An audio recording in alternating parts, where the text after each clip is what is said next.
Here's the 1970 Dodge W200 Power Wagon, 3/4 ton, 4-wheel drive, Forest Service truck, right? Yeah. Ex-Forest Service truck.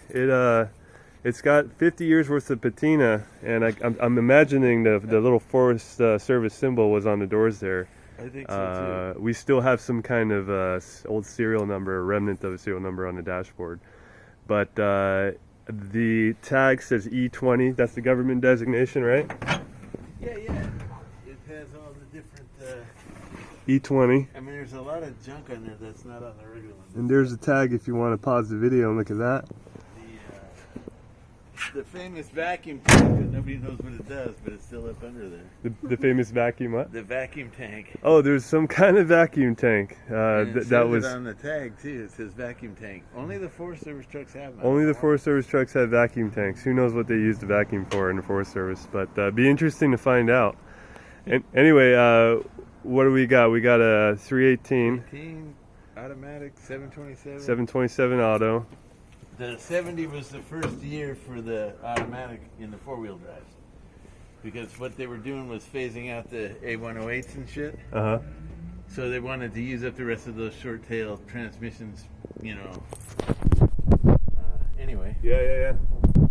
So they started putting them in these, I guess. Is the word. These floors need help up here.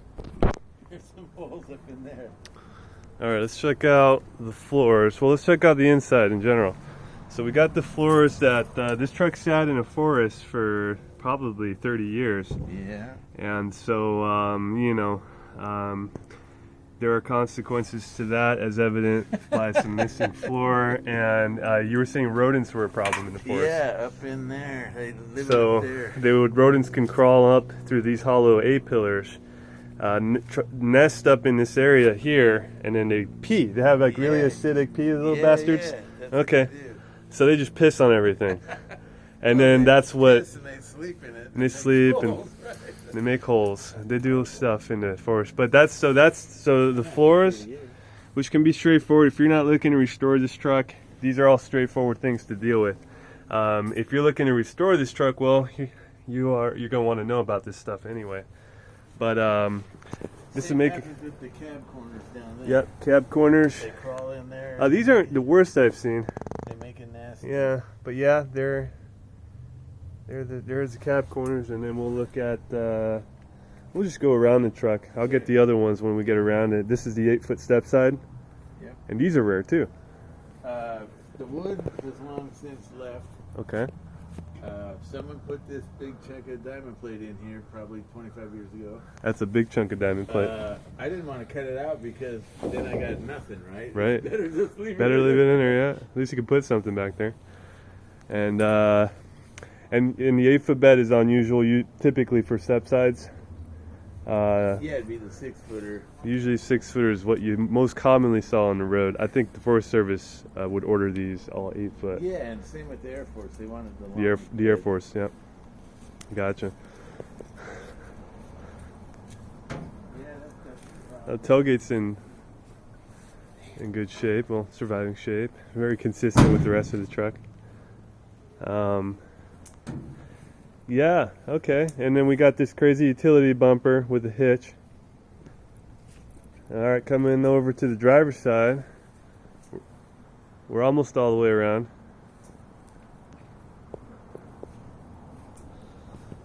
These are Dana 60s on both ends? Dana 60 on the rear. Oh, on the rear? Dana 44 on the front with the worn locking hubs on it. Oh, let's get that cab corner. 410 gears. This cab corner is not as bad. 410 gears, okay. Yeah, that's a good gearing. That's good off-road gearing. I mean, you can get over fallen trees with that. These drip rails look pretty good on the exterior. Yeah, no, it suffered worse on the inside. Considering. And then a little closer look at this inside area. The biggest hole being here in the middle. All the glass is good, right?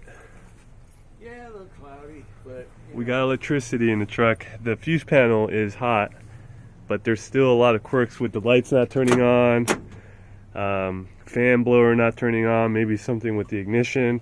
It wouldn't take much to get it going, eh, Pete? I think it's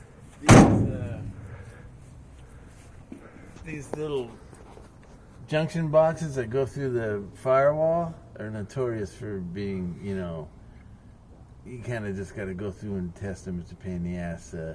Unplug them, plug them back in. Yeah, this junction box looks like it's might be the source of the issue. Also, there's some fusible links in here sometimes that can be burnt out or corroded.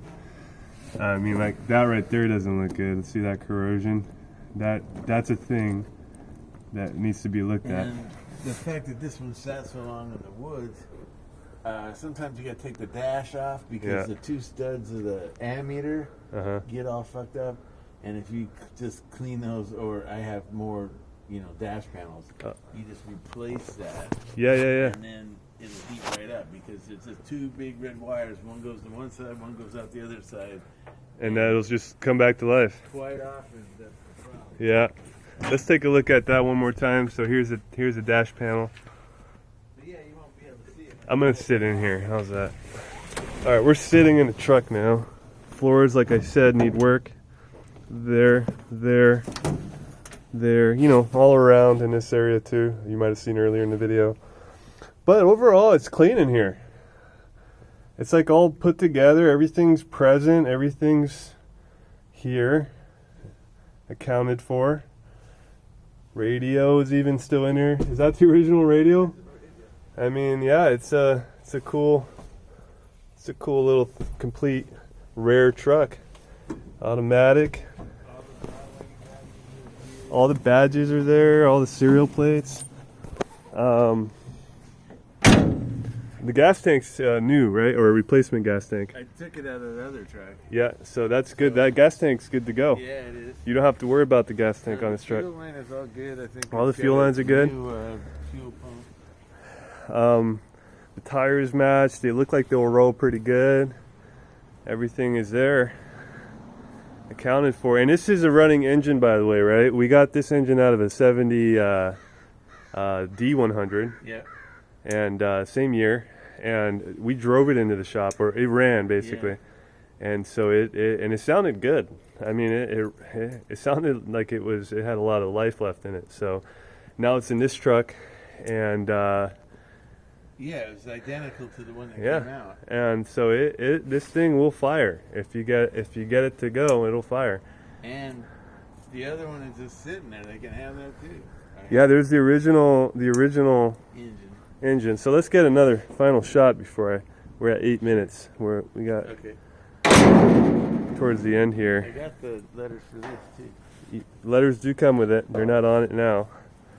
But this hood came from the donor truck as well. The original hood is at my shop. If you wanted that, I guess we could throw it in, but it was fringed on the front with rust. And So mention that we have rear fenders, front fenders, core support. yeah. So we got all that.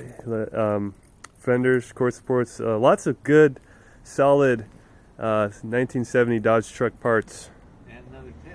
And another tailgate. I mean, it could all go with this truck. I'm going to do one more walk around.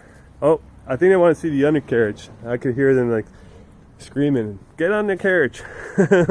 All right, let's do it. Yeah.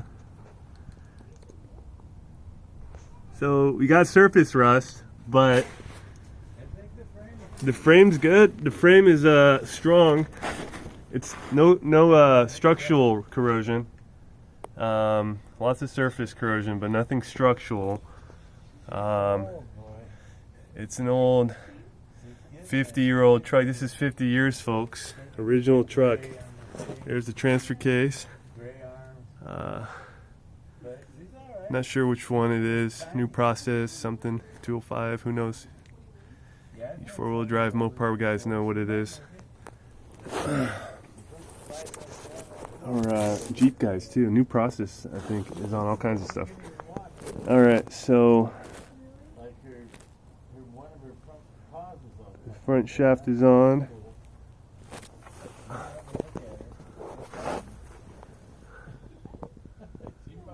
It's kind of hard to. She bites, she scratches, she'll run out of your leg. You gotta watch out. I mean, pants like this is okay, but yeah, she's got claws. Yeah, they do.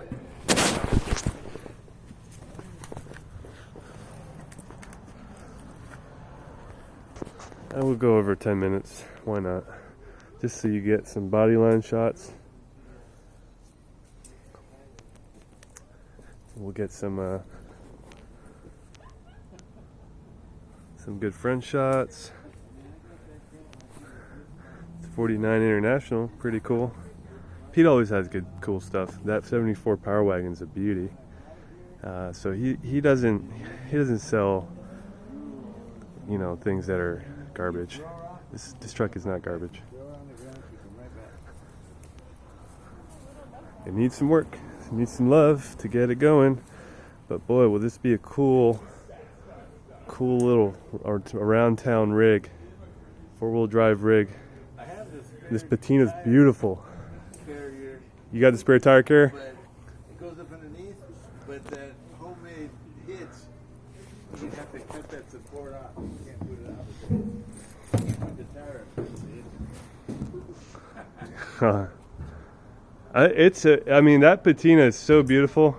I don't usually. It's just 50 years of wear. You know, it's just so aged looking, but it just does it favors. And and it cleaned up so well because when we got it, it was pretty nasty, wasn't it? It was, yeah. Yeah. So. Yeah, Pete poured his heart and soul into this, into cleaning it. I mean, it's clean. It even smells good inside, Pete.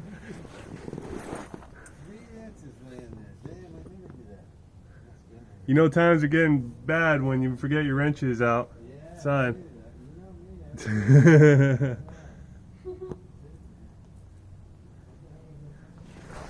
We'll get one more shot for you undercarriage guys that want to see it all. There it is.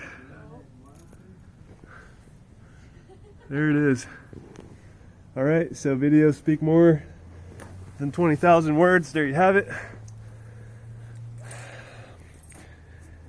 Kind of a fringed old Washington State U.S. Forest Service truck, ready for its opportunity. You got the original plates? Yeah. Nice.